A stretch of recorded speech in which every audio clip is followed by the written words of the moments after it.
The year is AD 378. Under a blistering Thracian sun, the legions of Rome march with iron confidence, believing their empire eternal. Yet on the fields near Adrianople, destiny waits in silence.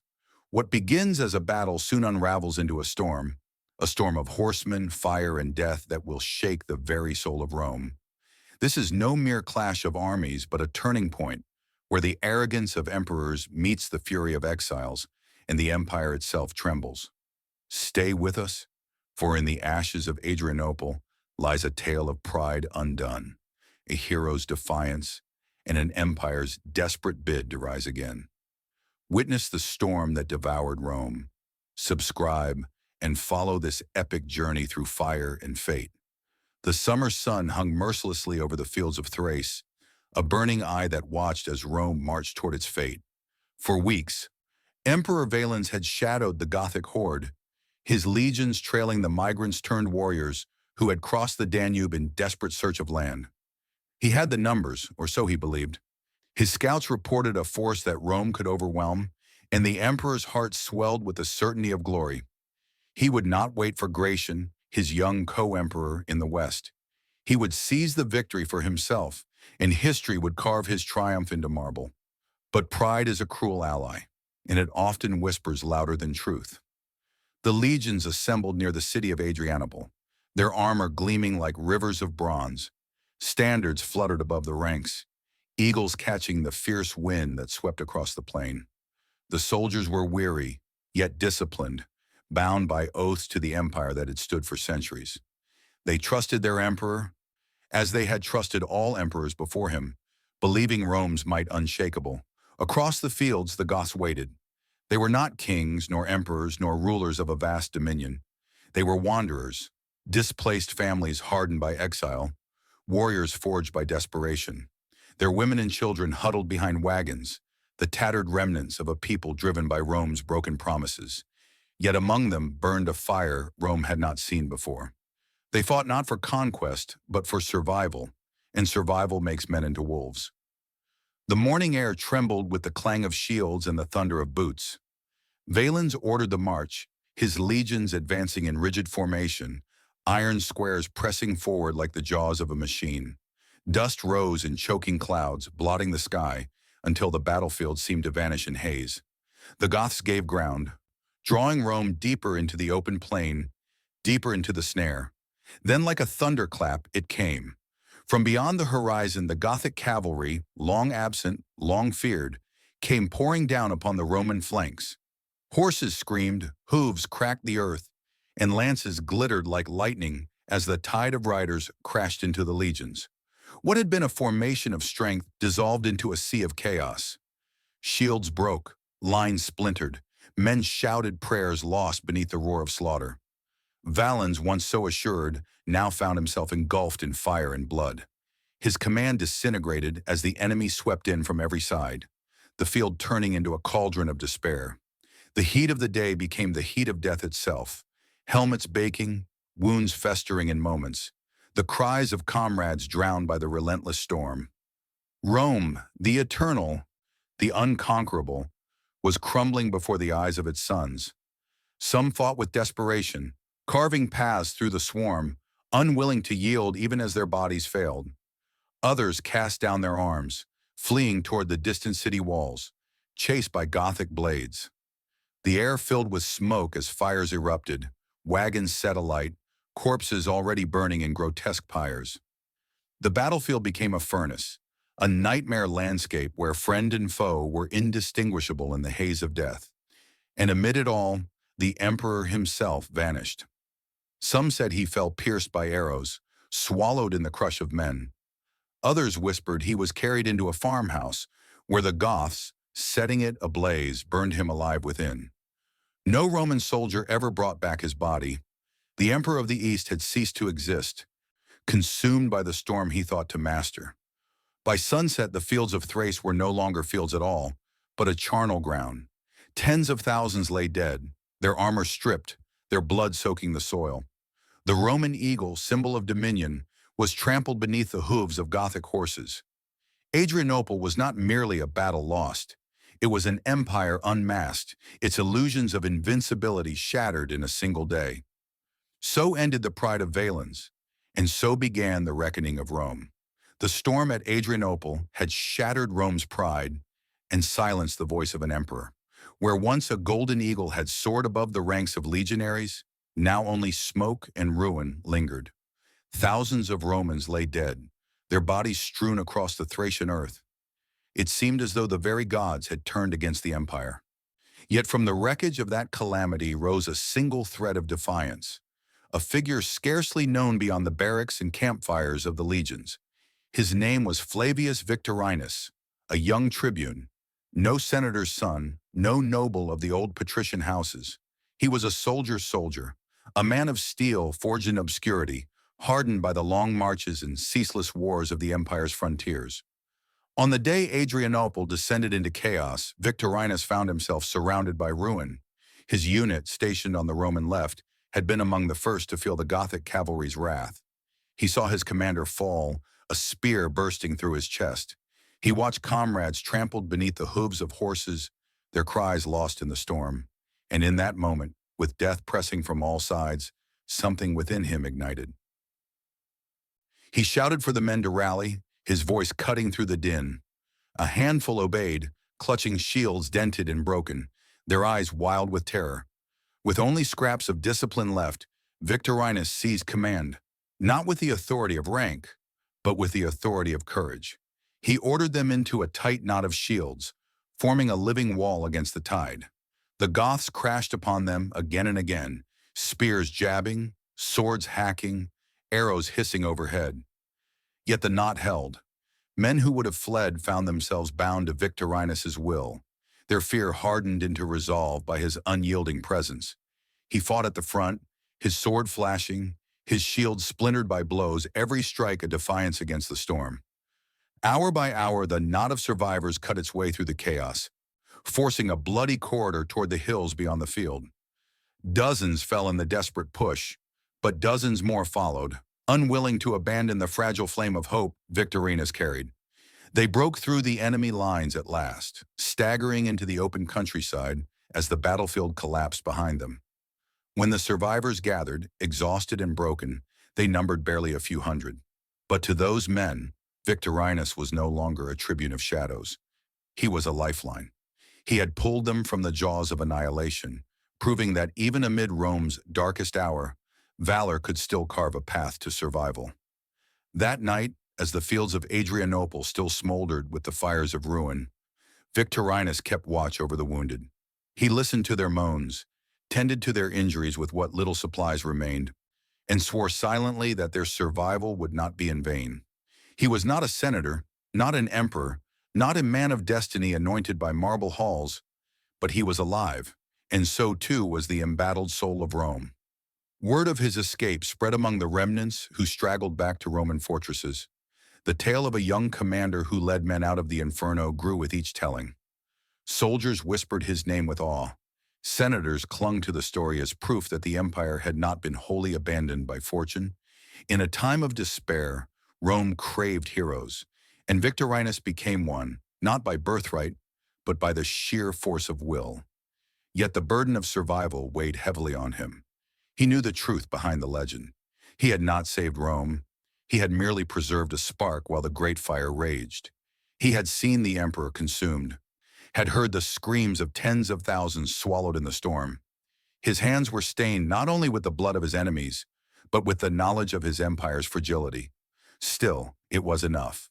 A soldier who survives a storm carries with him more than scars. He carries testimony.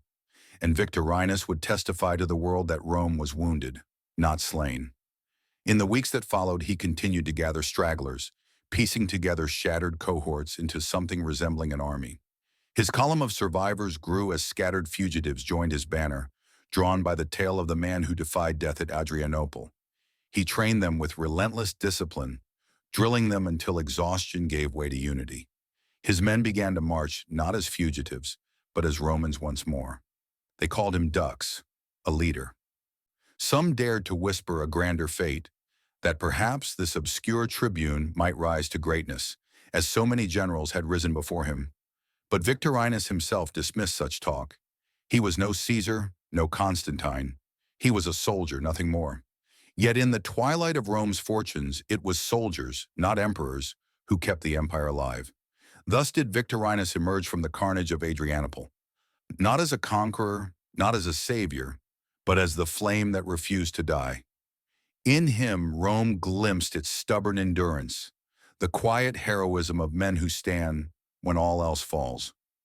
The empire had lost its emperor to fire and shadow, but in the defiance of a single tribune, it found a reason to believe that Rome's story was not yet finished. Rome had suffered defeats before, ambushes in dark forests, disasters on distant plains, humiliations at the hands of cunning foes. But Adrianople was something else entirely. This was no border skirmish lost in the fog of time, no isolated tragedy to be avenged with the next campaign.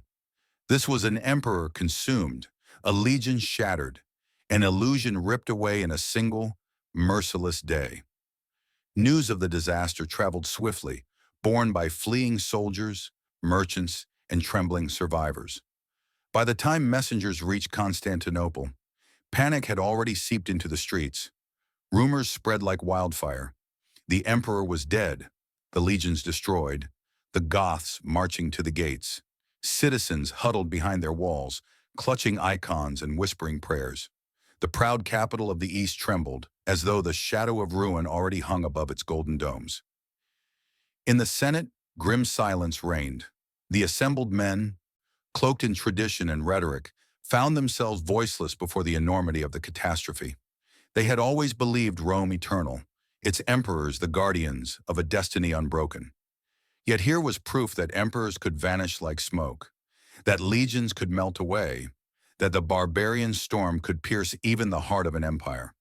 For the first time in centuries, the word whispered in marble halls was not victory, but collapse. The army, too, felt the tremor. Veterans who had marched across continents now bore the scars of disbelief. They had once thought themselves the iron spine of civilization, yet Adrianople showed them as mortal as any tribe of wanderers. Recruits looked upon their officers with suspicion, wondering if loyalty to the eagle was loyalty to death. Discipline faltered, desertions multiplied. The invincible machine of Rome had been revealed as fragile flesh. Across the empire, fear took many shapes. In Antioch, merchants shuttered their stalls, fearing Gothic raids would spill southward. In Alexandria, philosophers debated whether the gods had withdrawn their favor from Rome. In Carthage, whispers of rebellion grew, as subjects wondered if the empire's grip had weakened beyond repair. The vast world Rome had bound together in law and steel now trembled with uncertainty, its unity cracking under the weight of dread. Even the church, ascendant in the halls of power, felt the chill of Adrianople. Bishops preached that the disaster was divine judgment for Rome's arrogance. Some called for repentance, others for vengeance, but all agreed on one truth. The empire stood at a crossroads, and its soul hung in the balance. For the common people, the tragedy was more than politics or prophecy. It was survival. Refugees flooded into cities, bringing tales of slaughter, their clothes stained with smoke and blood. Mothers wept for sons who would never return. Fathers cursed the emperor who had led them to ruin. The markets grew tense, grain prices soaring as famine loomed. To the peasant in Thrace, to the artisan in Constantinople, the fall of Valens was not an abstract wound.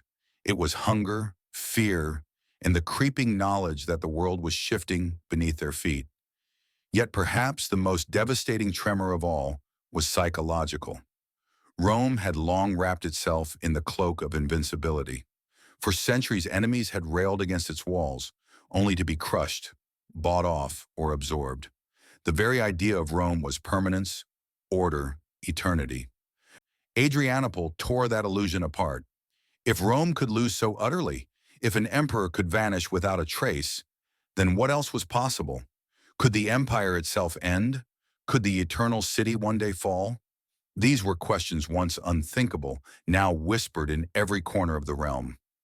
In Constantinople, the court staggered under the weight of decision. With Valens gone, power hung in a dangerous void.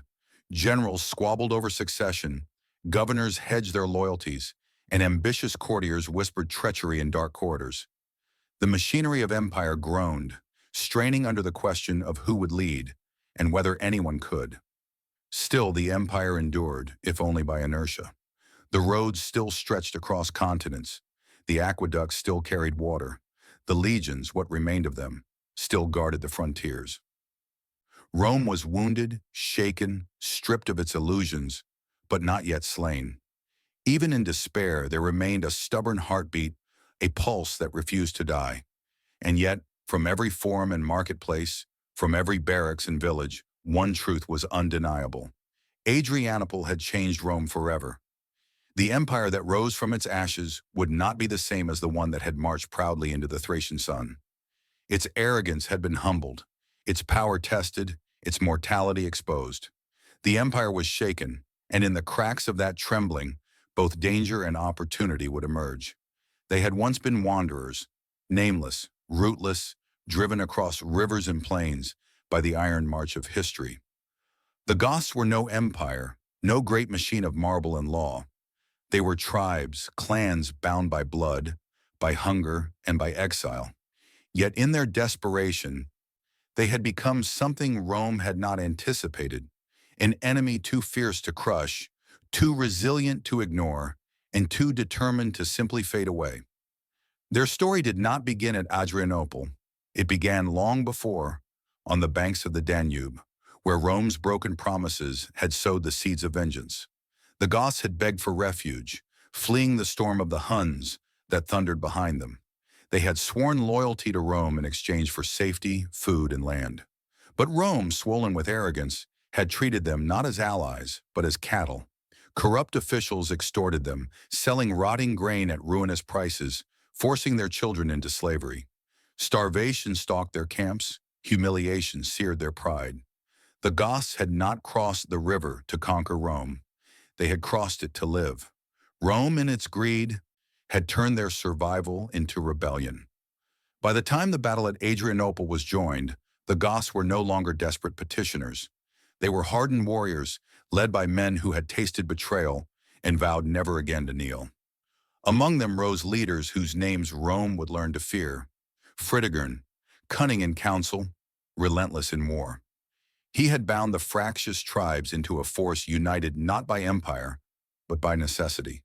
His strategy was simple yet devastating. Strike when Rome was overconfident, vanish when Rome was prepared, and above all, fight with the ferocity of a people who had nothing left to lose. The Gothic cavalry was the spearhead of this storm. Where Rome relied on rigid formations, on squares of shield and spear, the Goths embraced speed, chaos, and thunder.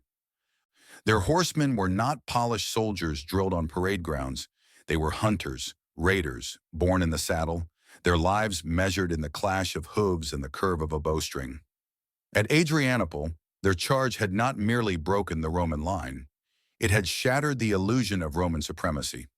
But the true strength of the Goths was not only in arms, but in spirit. They were not seeking plunder alone. They sought a home, a land where their children might grow without fear of hunger or chains.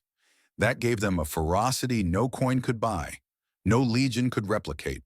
Rome's soldiers fought for pay, for duty, for empire.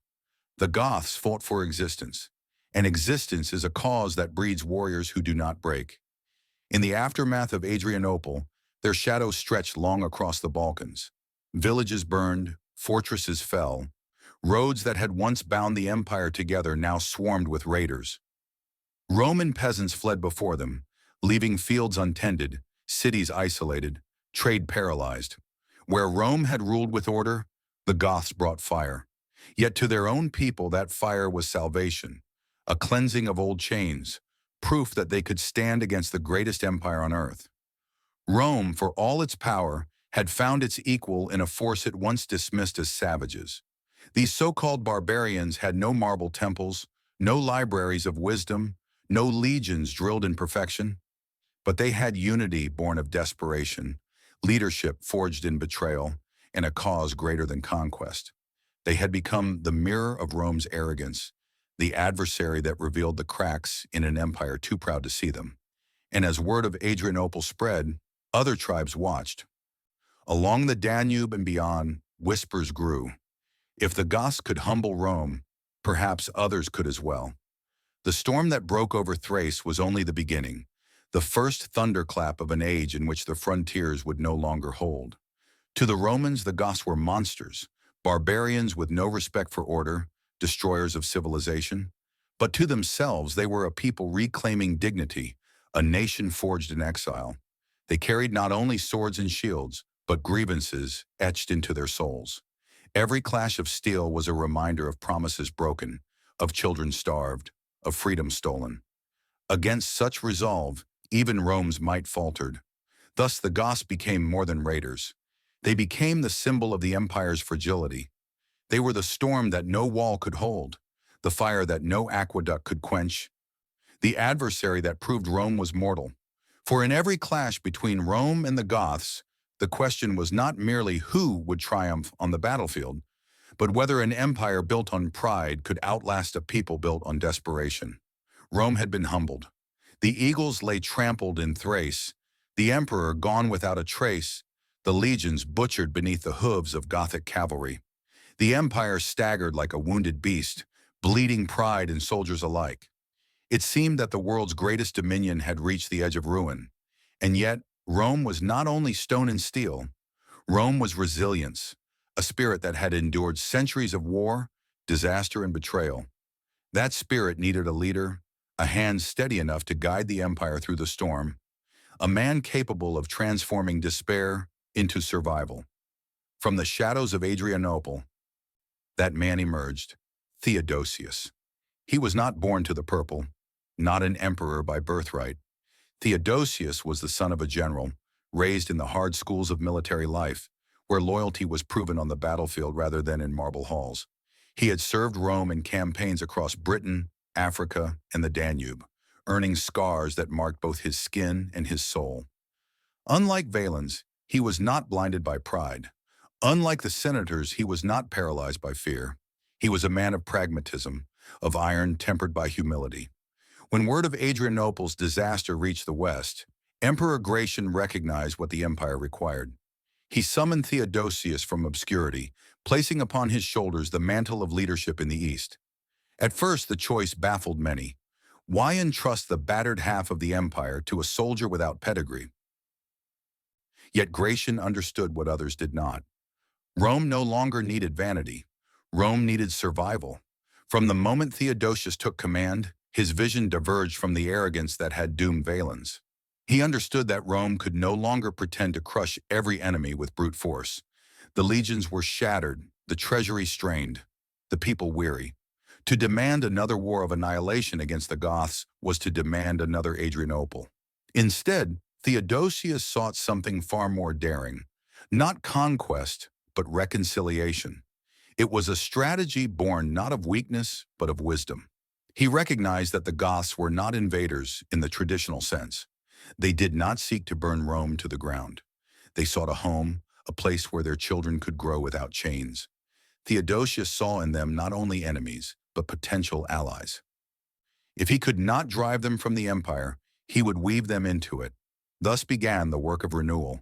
Theodosius rebuilt what he could of the Eastern army, gathering fugitives, training survivors, and recruiting fresh blood. But alongside the march of legions, he pursued the march of words. He sent envoys to the Gothic leaders, offering terms, recognizing their dignity, and speaking not from a throne of arrogance, but from the seat of necessity. Slowly, suspicion gave way to negotiation. His greatest triumph was not won with sword or spear, but with ink upon parchment. The Treaty of 382 granted the Goths land within the empire, not as slaves, not as exiles, but as foederati, federated allies bound to Rome by oath. In exchange for land and recognition, they pledged their arms to the empire's defense. Where once they had burned Rome's villages, now they would guard her frontiers. It was a gamble, unprecedented in Rome's long history. To many it seemed a betrayal, an admission that Rome could not master its foes. Senators muttered that barbarians had been welcomed through the gates.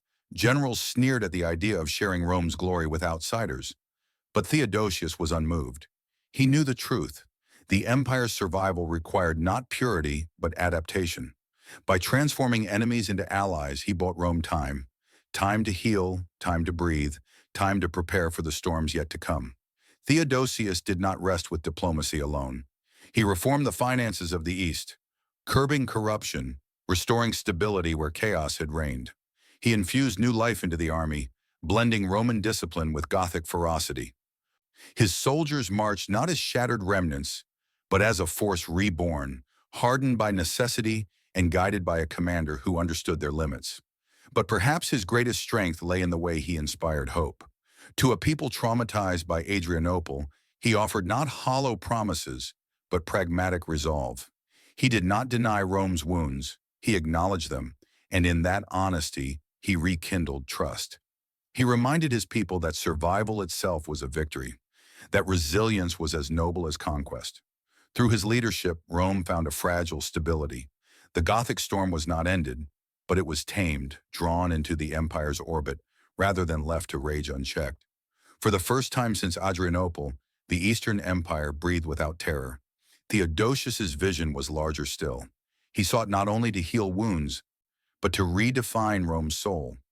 He recognized that the empire was no longer the dominion of a single people, but a mosaic of nations, Romans, Goths, Syrians, Egyptians, and more, all bound under one banner. The age of Rome as a city ruling the world was fading. The age of Rome as an idea uniting many was dawning. And so the man who had risen from obscurity became the architect of Rome's renewal. Not through arrogance, not through conquest, but through wisdom and endurance. He showed that empires are not destroyed by defeats, but by an inability to learn from them. Rome had learned, and through Theodosius it lived. The ashes of Adrianople did not simply mark a battlefield strewn with the bodies of Rome's fallen sons. They became a warning etched into the soul of an empire.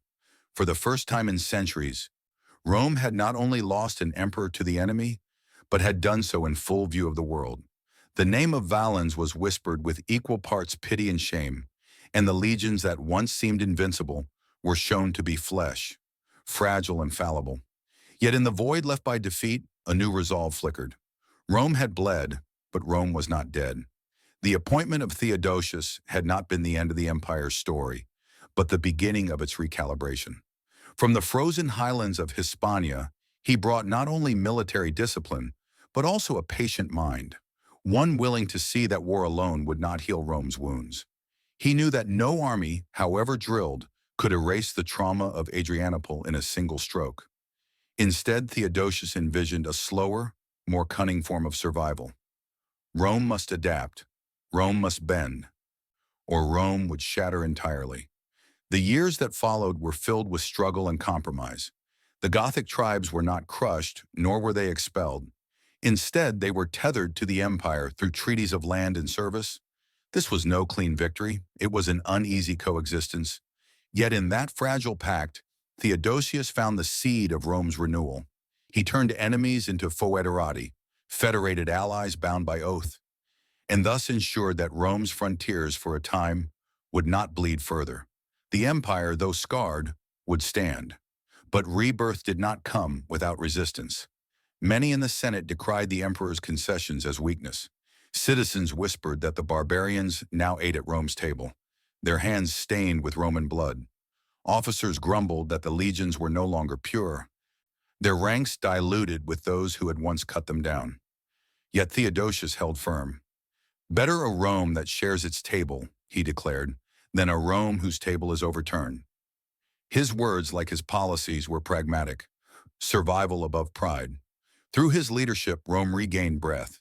Cities once trembling at the rumor of Gothic raids began to rebuild. Farmers returned to their fields, merchants to their markets. The fear that Adrianople had burned into the heart of every Roman did not vanish, but it was tempered with the knowledge that even in calamity, Rome could adapt. The empire's strength no longer lay only in its legions of iron, but in its resilience, its ability to weave foes into its fabric rather than be torn apart by them. Yet always the memory of Adrianople remained. It was a scar that would not fade, a lesson carved in blood. Arrogance destroys, and unity sustains. The sight of the Gothic cavalry thundering down upon broken Roman lines lingered in every council, every campaign, every decision. Rome had learned humility, and that humility became the steel with which it girded itself for the storm still to come. By the time of Theodosius's reign's end, the empire had not only steadied itself, but prepared for a future defined by constant challenge. The East and West remained uneasy siblings, divided in politics yet bound by necessity. The legions, reshaped and rebuilt, were no longer the same as the armies of Trajan or Hadrian, but they were Rome's armies still, and they carried forward the weight of history. The climax of this rebirth lay not in a triumphant conquest, but in the empire's refusal to die. For Adrianople had not broken Rome. It had revealed the truth of Rome's mortality. And in that revelation, the empire found a paradoxical strength. By admitting its limits, Rome preserved its existence. Theodosius's vision of survival through alliance would not save Rome forever, but it gave the empire decades of reprieve, decades in which its culture, its laws, and its faith could take root even deeper. And so, from the fields of Thrace where Valens vanished into flame, Rome rose again, not unscarred, not unbroken, but unyielding. The Gothic storm had devoured legions and shattered illusions, but it had not consumed the empire entire. Instead, it forged a new Rome, one tempered by disaster, ready to endure the tempests of centuries yet to come.